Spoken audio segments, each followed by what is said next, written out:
Kumusta mga kaibigan? Maligayang pagdating sa aking channel. Narito ako na may magandang video. Muling dumating ang bagong balita mula kina Ken Yaman at Özge Gürel.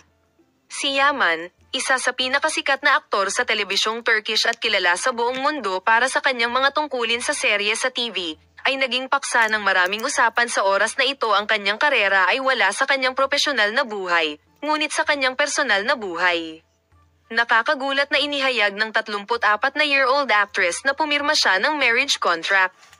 Ang desisyon na ito ay nagdulot ng malaking epekto sa media at sa kanyang mga tagasunod, lalo na sa Turkey at sa mga bansa kung saan ginawa niya ang kanyang mga serye sa TV nang may malaking tagumpay. Ang kontrata ay isang mahalagang hakbang sa kanyang relasyon sa kanyang kasalukuyang kapareha, ang artistang Italyano at modelong si Diletta Leotta, na matagal na niyang naging romantikong relasyon. Malapit na ang marriage contract. Nagulat ang maraming tao sa balitang pumirma si Ken Yaman ng marriage contract. Gayunpaman, ang balitang higit na ikinagulat ng mga tagahanga ay hindi lamang ang pagpayag ng manlalaro na gawin ang pangakong ito sa pamamagitan ng legal na paraan, kundi pati na rin ang mga tuntunin ng kasunduan. Ayon sa impormasyong ibinigay ng mga mapagkukunan na malapit sa mag-asawa, ang kontrata ng kasal ay nilagdaan na may isang napakakagiliw-giliw na sagnay. Malinaw bang sasabihin ni Yaman na handa siyang pakasalan ito kung gusto niya?